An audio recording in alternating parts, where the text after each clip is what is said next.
un certain moment, depuis plusieurs années, on essaie de limiter le conflit qu'il y a chez nous à un conflit bilatéral, ça veut dire entre la RDC et le Rwanda, à un conflit, ou bien on peut parler aussi de triangulaire RDC, Rwanda, Ouganda. Et pourtant, les causes profondes de cette guerre sont ailleurs. Ouais. C'est quoi les causes? Depuis un certain moment, Dr Denis Mukwege est dans un marathon diplomatique. Vous êtes sans ignorer qu'au jour d'aujourd'hui, n'est-ce pas, la cité de Panzi, c'est Dr Mukwege, est beaucoup plus fréquentée que la cité de l'OIA. Les diplomates venant de partout dans le monde, ils vont plus à la cité de Panzi parce qu'ils estiment que la solution à la crise que nous avons se trouve entre le mains de Dr Denis Mukwege. Ouais, c'est tout entre le mains de Denis Mukwege. Et c'est ainsi que, depuis un moment, Mukwege est dans un marathon diplomatique international aussi, où il va vers, n'est-ce pas, le pays qui détient le multinational, n'est-ce pas, qui achète le minerai, n'est-ce pas, à l'Ouganda et au Rwanda. Et ces minéraux, le Rwanda l'exploite à travers la guerre dans notre pays. Or, le même docteur Denis Mukwege a pu arracher, n'est-ce pas, en 2010, une résolution de l'ONU, une résolution 1502, qui interdit l'exploitation et la commercialisation de matières premières venant des zones de conflit, en particulier en RDC. Cet instrument juridique existe que le gouvernement congolais n'arrive pas à exploiter. Au-delà de ça, Dr Denis Mukwege, il a rencontré le pape, n'est-ce pas? Il a rencontré le président de l'Italie. Je suis en train de dire pourquoi, parce qu'il est en train de chercher à arracher encore une fois de plus une conférence internationale pour la RDC.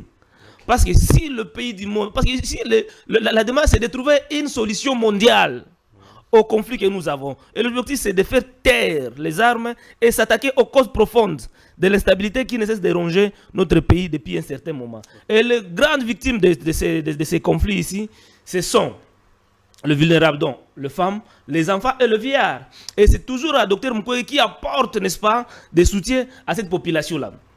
Docteur Mukwege aujourd'hui s'avère comme un atout diplomatique pour la RDC, en fait de juguler la situation ici. La situation, la guerre que nous avons aujourd'hui n'a rien à voir avec le Rwanda à un certain niveau.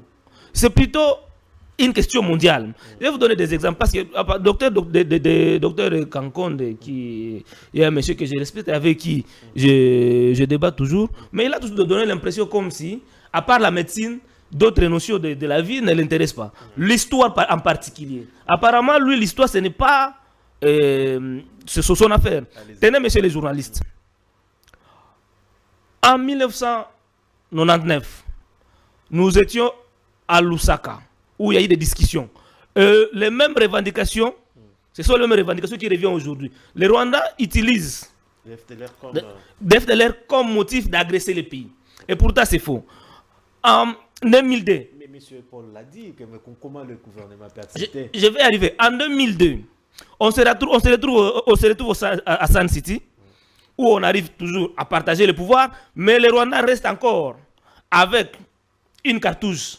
Après le CD, il crée le CNDP, avec le même motif toujours que non, il y a l'FDLR en RDC.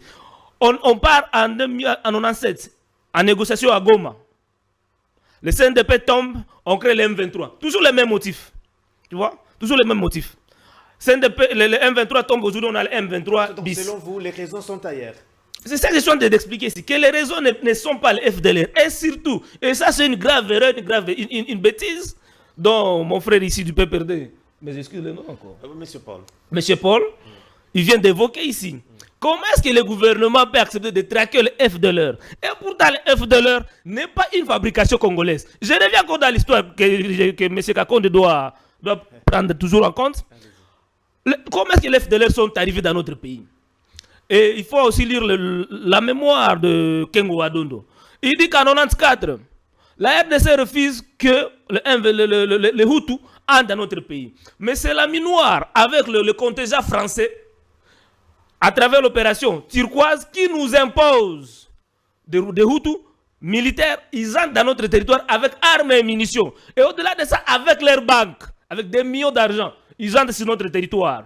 Et quand les AFDL, permettez-moi de définir mon fil d'idée, quand les AFDL entrent, avec l'accompagnement de Rwanda, le Rwanda essaie de repousser ces Hutus-là dans nos forêts. À tel point que ça fait 30 ans aujourd'hui que ces gens sont dans la forêt, ils exploitent nos minéraux, ils ont la maîtrise de la situation. Et aujourd'hui, si on dit que le FRDC va aller les traquer, j'ai comme l'impression que le FRDC a plus la maîtrise de cette zone-là que nos militaires. Et encore le docteur Denis Mukwege a même alerté, il vous dit quoi? Il dit aux gens de pouvoir quoi? Il dit attention, n'organisez pas le départ précipité de la MONUSCO. Parce que si la MONUSCO quitte notre territoire, c'est encore nos populations qui seront encore en insécurité. Ça veut dire que quand on va commencer à traquer le FDLR, dont le gouvernement congolais n'est pas la fabrication, n'a pas la maîtrise, c'est la population qui va encore commencer à en pâtir. Et la grande question que je me pose, quand nous allons en négociation, nous avons des négociateurs. La RDC envoie qui? Est-ce que vous connaissez, pardon monsieur le journaliste, est-ce que vous connaissez l'actuel ministre des Affaires étrangères? Est-ce que vous connaissez son expertise par rapport à cette question de l'Est?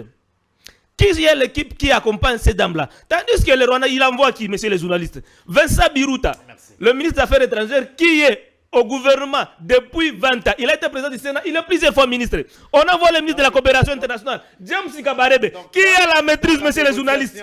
Pardon, qui a la maîtrise de la question congolaise. Il a été chef d'état-major général de force de la RDC ici. Il a la maîtrise plus que ceux qui sont au pouvoir aujourd'hui. Ce sont ces gens-là qui vont en négociation et qui nuisent. Parce qu'ils ont la maîtrise des dates, des événements et tout.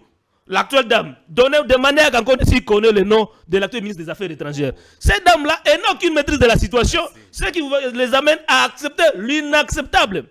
On doit aujourd'hui s'adresser à la communauté internationale, monsieur les journalistes, de faire tout pour mettre fin à cette situation-là de FDLR, parce que c'est la fabrication de la communauté internationale.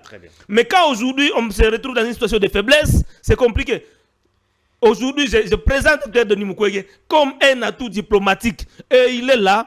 Le président de la République a intérêt de rencontrer ce monsieur-là pour qu'enfin Denis Mukwege puisse partager, n'est-ce pas, son analyse, sa compréhension des faits avec